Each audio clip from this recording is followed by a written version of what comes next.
The last thing flight attendant Jennifer Collins expected to hear over the intercom was her own name followed by the words immediate suspension, and yet in the quiet aftermath of Gate B-14, that message echoed through the aircraft like a verdict already decided. Passengers sitting in an uneasy silence as the tone of authority dissolved into something colder, something final. But this moment did not begin with punishment. It began with a boarding pass, a simple VIP reservation under the name Mia Carter, a 19-year-old black teen girl who stepped onto the plane alone that morning, dressed in a plain hoodie and jeans, carrying nothing that suggested status to anyone who bothered to look too quickly.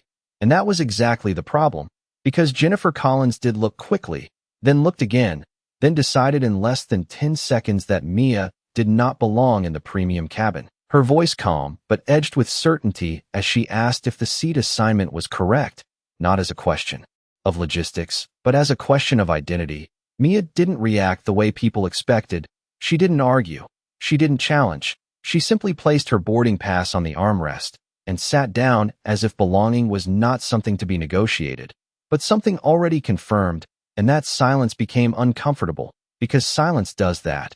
It exposes assumptions people would rather not examine. Captain Mark Reynolds was called over within minutes. The system was checked, verified, rechecked again, and every scan confirmed the same truth. Seat 2A was valid. VIP clearance active. No discrepancies. Yet doubt persisted anyway, because doubt is rarely about data. It is about perception, and perception was already poisoned by assumption. Somewhere behind them a passenger began recording quietly, not intervening, just observing, while another leaned in and whispered that something about this didn't feel right, and the cabin slowly divided into invisible sides without a single official announcement. Jennifer's tone grew sharper, her patience thinner, as she suggested Mia move temporarily for clarification, a phrase that carried more weight than its words deserved. Mia turned her head slightly, eyes steady, voice low, and simply said she would remain in her seat. And that was when the atmosphere shifted, not loudly, not dramatically, but irreversibly, because resistance without emotion unsettles authority more than confrontation ever could. Captain Reynolds tried once more to resolve the issue through protocol, but protocol requires certainty, and certainty was the one thing no one in that cabin was willing to grant her. Then Jennifer reached toward Mia's personal item. Without asking, a small act, almost routine in appearance, but it crossed an invisible line that turned discomfort into consequence. And in that exact moment Mia lifted her phone, unlocked it without urgency, and sent a single message to a contact labeled Dad. No explanation, no distress, just a name and a location, Flight CC 714, and hundreds of miles away in a secured executive office. That message arrived instantly on a private line reserved for emergency corporate escalation, read once in. Silence by a man who did not ask for confirmation because he already knew what confirmation would mean, and with a calmness that carried more weight than any raised voice. He responded with a single instruction that would begin the quiet dismantling of everything the crew thought they controlled. The cabin did not settle after the message was sent. Instead, it changed in a way that was almost imperceptible at first, like pressure shifting behind a sealed door, where everyone could feel something approaching, but no one could yet name it. Jennifer Collins stood near the premium aisle, still trying to regain control of the situation through procedure, repeating that seat assignments must be confirmed again as if repetition could overwrite what the system had already validated. Captain Mark Reynolds leaned closer to the service terminal and ran a secondary verification through the airline database, his expression tightening when the same result appeared without deviation. Seat 2A remained fully authorized under VIP clearance with executive-level tagging. Meanwhile, Mia Carter remained seated with her hands resting calmly in her lap, her posture unchanged, her attention directed toward the window as if the cabin around her had already become secondary to something larger she was not explaining. The silence she maintained was not passive, it was deliberate, and it unsettled Jennifer more than any protest would have, because it offered no surface for escalation, only reflection. A few rows back, Ethan Brooks, a passenger who had been quietly observing since boarding, leaned slightly toward the aisle and confirmed to another traveler that he had personally seen the boarding skin turn green without interruption. but his comment was met with cautious avoidance.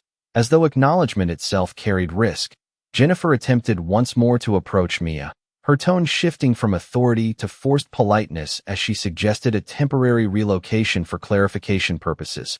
But Mia finally turned her head and looked directly at her, not with anger, but with certainty that made the request feel unnecessary. And she simply stated that her seat was correct and would remain as assigned. That sentence alone caused the emotional balance of the cabin to tilt further. Captain Reynolds exhaled slowly and contacted ground operations for advisory support, unaware that his request had already triggered a parallel internal escalation protocol tied to executive ownership credentials embedded in the airline system. Hundreds of miles away, David Carter received a silent system alert confirming a live verification conflict involving a reserved VIP passenger on flight CC-714. He did not respond immediately with emotion or urgency. Instead, he reviewed the structured log entries, the repeated verification attempts, and the staff escalation tags, each line reinforcing a pattern he had seen before in other contexts. And when he finally spoke to his assistant, it was with a controlled clarity that activated a tiered response channel within the airline infrastructure. Back on the aircraft, Jennifer Collins noticed a subtle change on her handheld device as certain passenger metadata fields began to refresh without manual input. Captain Reynolds noticed it as well, a quiet synchronization event between onboard systems and corporate authorization servers, yet neither of them fully understood its implication. Mia remained still, her gaze briefly returning to the aisle where movement had slowed and conversations had faded into uncertain silence. And then, without warning or announcement, the cabin intercom indicator light switched from local control to corporate override mode. A detail so small it went unnoticed by most passengers but immediately recognized by both Captain Reynolds and Jennifer Collins, because it meant one thing only, that the situation was no longer being handled at the aircraft level. And as that realization settled into the space between them, Mia simply adjusted her position slightly, as though she had been waiting for that exact moment all along. The moment the cabin intercom switched into corporate override mode, the atmosphere inside flight CC-714 changed from uncertainty into controlled stillness, as if the entire aircraft had unconsciously understood that whatever came next would no longer be decided by the people physically present. Captain Mark Reynolds kept his hand near the console, but did not attempt to interrupt the connection, because he recognized the override signature immediately as executive-level authority, a level that bypassed operational command and linked directly to corporate governance systems. Jennifer Collins noticed it too, her confidence thinning as she checked her handheld device and saw multiple passenger profile fields refreshing in real time without any input from the flight crew. Mia Carter remained seated, her posture unchanged, her attention still directed toward the window. But now there was a subtle difference in how the cabin perceived her, as if the air around her carried information no one else had been given access to. Ethan Brooks, still seated a few rows behind, leaned forward slightly and whispered that something about the system updates did not look normal, because he could see references appearing briefly in the crew interface that he had never seen before, labels that suggested ownership authorization rather than standard VIP classification. Jennifer attempted to regain procedural control by requesting confirmation from ground operations, but her voice carried less certainty than before, and the response she received was not delayed. It was immediate, but not from ground control. Instead, it came through a secured internal channel that bypassed the standard communication loop, a calm voice identifying itself as executive oversight requested full incident summary within 30 seconds. Captain Reynolds straightened instinctively as he realized the escalation had already moved beyond the aircraft and into corporate command structure. And at that exact moment, Mia finally turned her head away from the window, not in reaction to the cabin, but in anticipation of what she already knew was unfolding. Jennifer, sensing a shift she could not fully interpret, attempted once more to assert protocol, stating that a passenger was refusing relocation despite crew instruction, but the words felt weaker as she spoke them, because the system screen in front of her now displayed a new line of text that neither she nor the captain had entered. Verifying executive passenger identity pending confirmation from David Carter. CEO authorization link active. and the name alone caused a visible pause in both of their reactions, not because it was familiar and abstract, but because it represented a tier of authority that did not belong inside routine escalation. Captain Reynolds took a slow breath and asked for clarification from the system. But instead of clarification, the screen updated again, locking certain crew functions and initiating audit recording across all onboard communication channels. Jennifer looked toward Mia for the first time without assumption in her expression, but still without understanding what she was seeing, while Mia remained composed, her hands steady, her presence unchanged, as if the entire sequence unfolding around her was not an emergency, but a scheduled outcome already in motion. And then the cabin speaker emitted a brief tone, signaling a secure line connection being established, followed by a voice that did not belong to any member of the flight crew, calm, controlled, and precise, stating that the situation regarding passenger verification had been escalated to ownership-level review. And in that moment, both Captain Reynolds and Jennifer Collins understood that whatever decisions had been made in the previous minutes were no longer reversible within their authority, because the system they were operating inside had already transitioned to a higher level of control, one that treated the cabin not as a dispute location, but as an active compliance audit environment. And Mia, hearing the confirmation without visible reaction, simply adjusted her posture slightly in her seat, as though the world around her had finally caught up to what she had known from the beginning. The voice through the cabin speaker carried a level of calm precision that made every word feel heavier than the last, stating that ownership-level review had been confirmed and that all crew instructions regarding passenger Mia Carter were to be suspended pending full system audit. And for a brief moment, there was no immediate reaction from anyone inside the aircraft, because the statement did not sound like a threat or an accusation. It sounded like a procedural conclusion already accepted by a higher authority. Captain Mark Reynolds stood still with his hand resting near the console, no longer attempting to assert control over the situation because control had already shifted beyond the aircraft. Jennifer Collins felt her confidence fracture into hesitation as she looked at the updated screen in front of her, which now displayed restricted access indicators over multiple crew functions, including passenger enforcement authorization. Ethan Brooks, still seated a few rows back, leaned slightly into the aisle and quietly said that he had never seen a live system lock of this scale during a commercial flight, and that comment spread through nearby passengers like a silent confirmation that something fundamental had changed. Mia Carter remained seated exactly as before, but now the way people looked at her had shifted from suspicion to uncertainty, as if they were no longer sure what category of person they were observing. Jennifer finally took a step toward her but stopped halfway, her voice lower than before as she attempted to speak in procedural language about possible system errors. But the words no longer carried authority, because the cabin intercom activated again without manual input, and this time a direct, secure channel opened with a clear identification tag. David Carter, Executive Authorization Line. Captain Reynolds instinctively straightened but did not speak, because the system itself had already confirmed the connection as verified, and when David Carter's voice came through, it was not raised, not emotional, but controlled in a way that immediately shifted the atmosphere of the entire cabin. He asked for a full incident summary in real time, and the request was answered by automated systems before Jennifer could even respond, displaying a complete timeline of crew actions, passenger verification attempts, and manual override requests initiated by Jennifer Collins. The data was presented without commentary, only timestamps and system flags. And as Jennifer read it, her expression shifted from confidence to realization, because she could see each action she had taken, laid out in structured sequence that no longer belonged to interpretation but to record. Mia finally turned fully toward the aisle, not reacting to the tension but acknowledging the resolution beginning to form.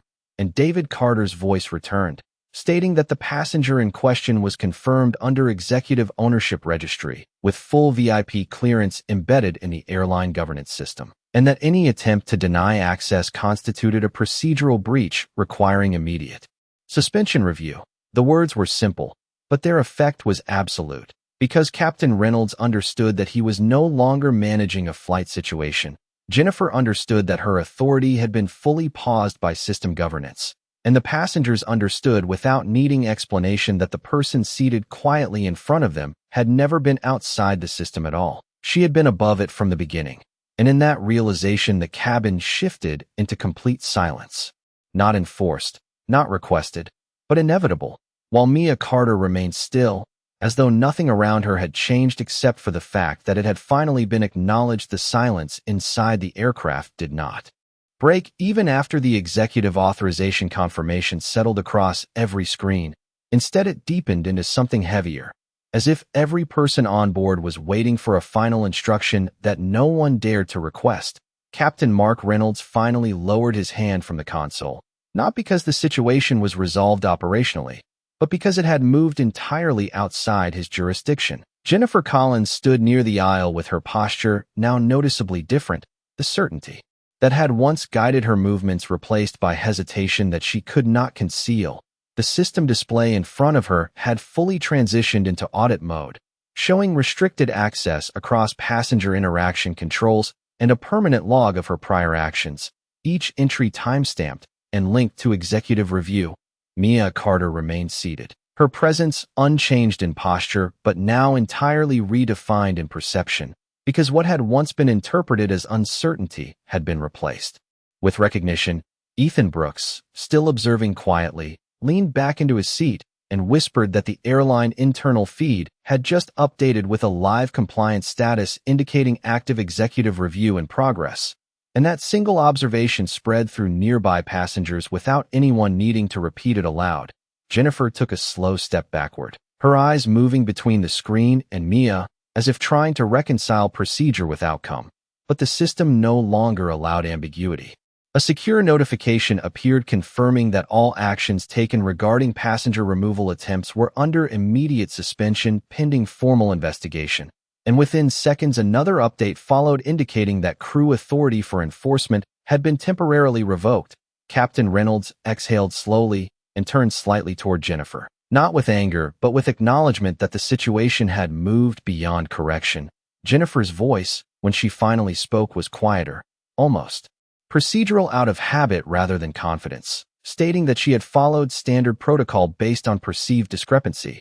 But even as she spoke, she saw her own statement being automatically logged and categorized under escalation review.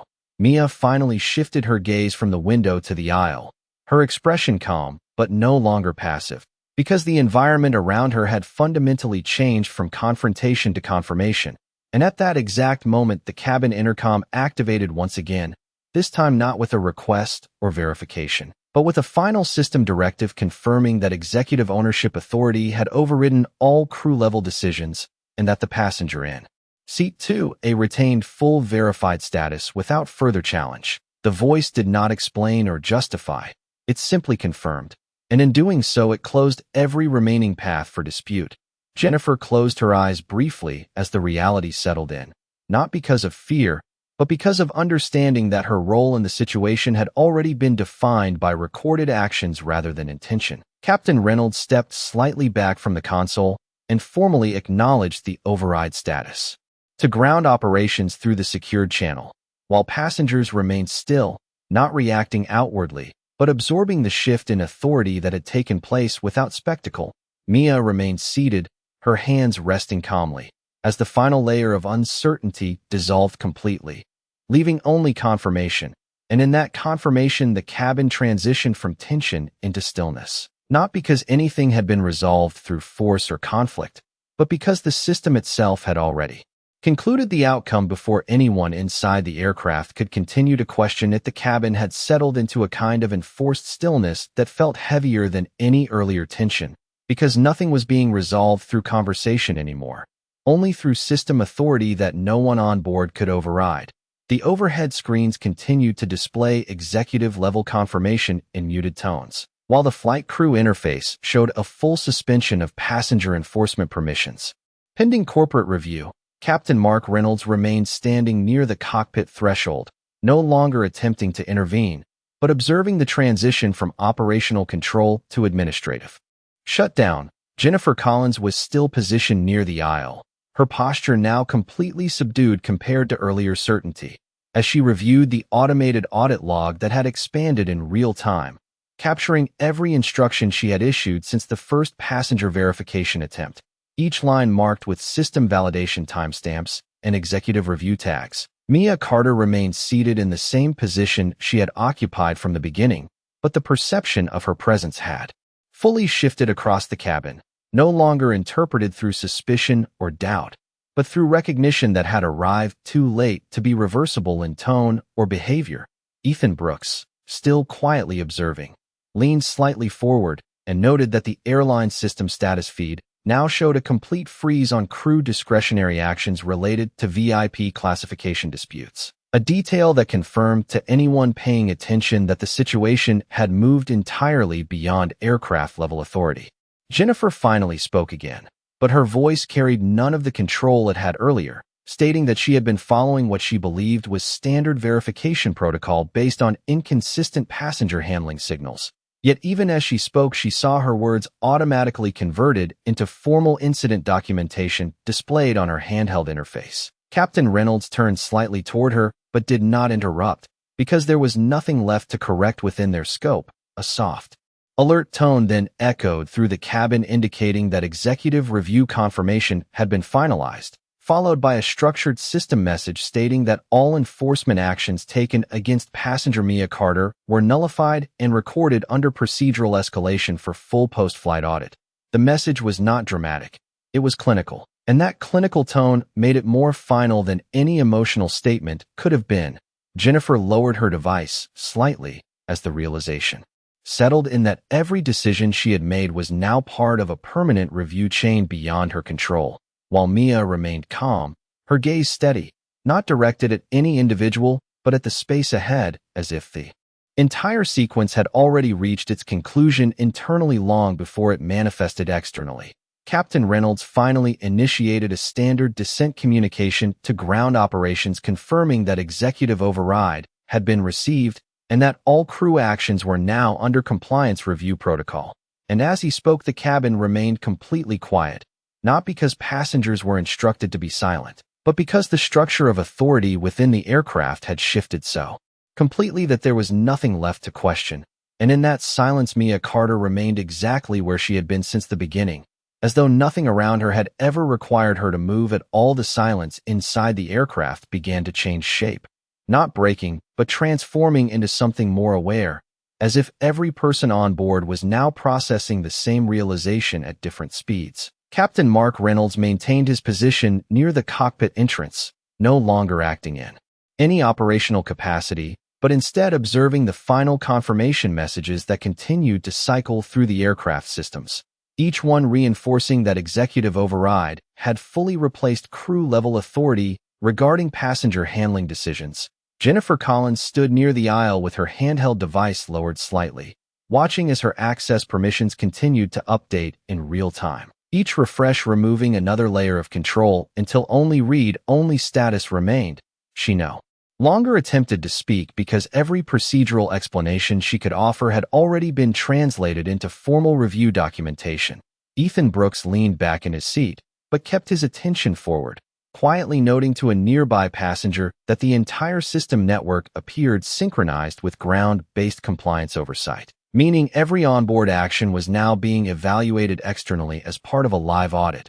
Mia Carter remained seated exactly as before, her posture unchanged, her presence steady, but the perception of her among passengers had shifted completely from uncertainty to recognition that carried no need for explanation. Some passengers avoided looking directly at her while others glanced repeatedly, as if confirming what they now understood could not be reversed. Jennifer finally stepped back toward the crew station, but stopped when a new notification appeared on every crew device simultaneously, stating that all enforcement-related functions for Flight CC-714 were officially suspended pending Executive Review Board determination. Captain Reynolds exhaled slowly and entered a final status report to ground control, confirming that the aircraft had entered compliance lock mode, a rare operational state indicating that all crew authority was temporarily disabled for legal and corporate review. His voice remained calm, but carried the weight of acknowledgement that the flight was no longer under normal command structure. Jennifer looked toward Mia once more, this time without procedural framing or suspicion, but with a visible understanding that her earlier assumptions had been recorded as part of a permanent system log. Mia did not respond to the attention around her, instead remaining composed and still, as if the resolution unfolding around her had been expected from the very beginning. The cabin intercom then activated one final time, not to announce a decision, but to confirm completion of executive authorization protocol and the initiation of post-incident review procedures involving all crew members present. The message concluded by stating that all passenger rights had been restored under verified ownership status and that no further action could be taken at aircraft level, after which the system returned to passive monitoring mode, leaving only standard flight operations active, but without any enforcement authority attached to them. In that moment, Captain Reynolds slowly stepped back into the cockpit area. Without further instruction, Jennifer returned to her seat without speaking, and the passengers remained in near silence, not because they were told to remain quiet, but because the structure of authority that had defined every interaction since boarding had completely dissolved. And through all of it, Mia Carter remained seated in the same place, calm and unmoving, as the cabin continued forward in physical motion while everything else had already reached its conclusion. The aircraft continued its descent in controlled silence. But the meaning of that silence had permanently changed, no longer shaped by tension or fear, but by the aftermath of authority being removed from human hands and placed entirely into system governance. Captain Mark Reynolds remained in the cockpit with standard landing procedures active, but even those procedures now displayed executive compliance annotations across the navigation interface, confirming that every operational step was being recorded for post-incident review. Jennifer Collins sat motionless in her assigned crew seat, her handheld device now fully locked to read-only audit mode, showing a complete timeline of her actions from the moment she first questioned passenger Mia Carter's seat assignment, each entry marked with compliance flags and executive escalation tags. She no longer attempted to interact with the system because there was nothing left to influence. Ethan Brooks remained quietly observant, now speaking only in low tones to nearby passengers, noting that airline communication channels had fully separated operational flight control from corporate authority layers, effectively removing crew discretion from the remainder of the flight. Mia Carter remained seated exactly as before, her presence unchanged in posture or expression, yet fundamentally reinterpreted by everyone around her. Passengers who had once looked at her with uncertainty now avoided unnecessary attention, not out of fear, but out of recognition that they had witnessed something irreversible in structure, not emotion.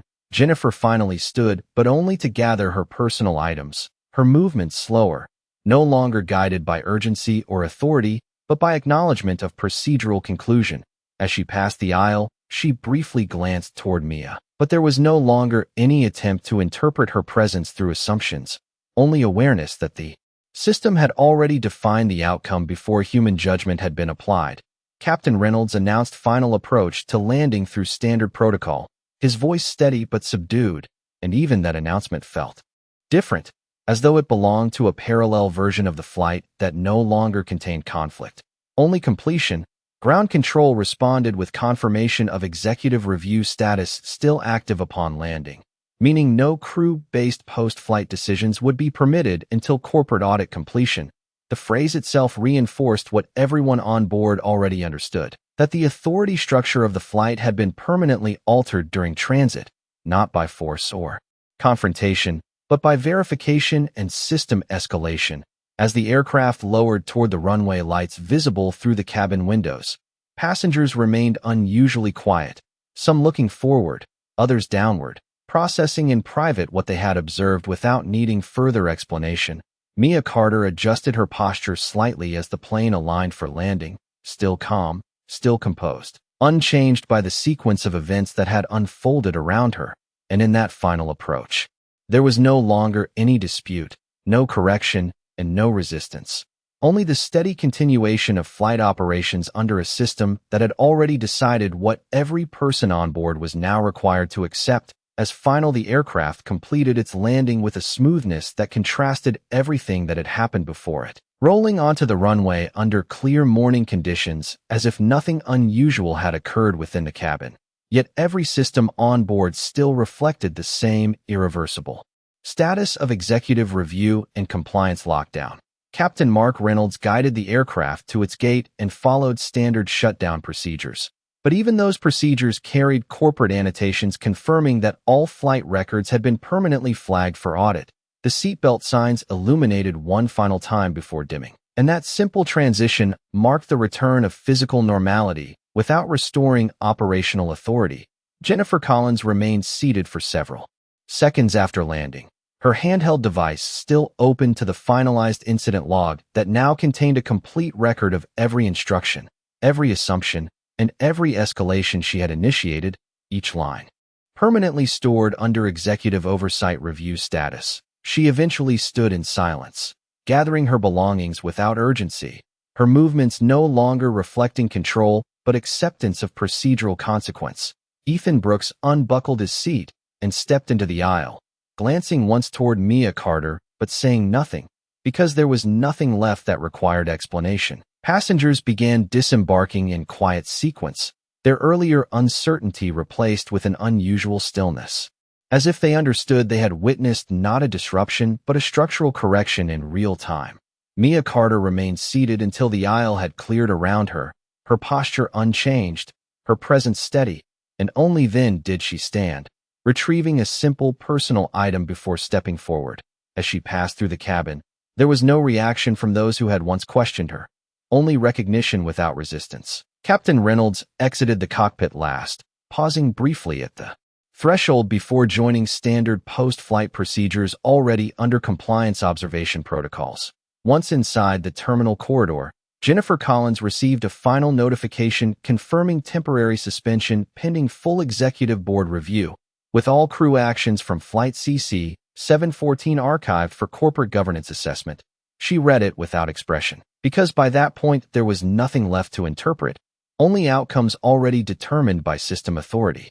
In a private secured space moments later, Mia Carter received a message from David Carter, not lengthy, not emotional, only a confirmation that the situation had been fully resolved and that no further action was required from her.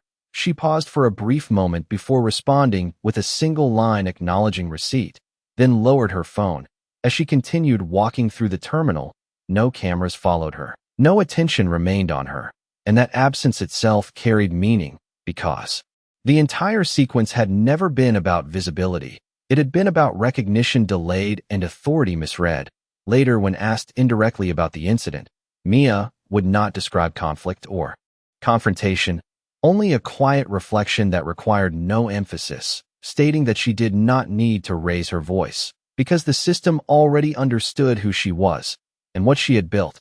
And as she continued walking toward the exit of the terminal, the final impression left behind was not of disruption or reversal, but of completion, where silence had replaced doubt, structure had replaced assumption, and the truth had settled into place without needing to be announced.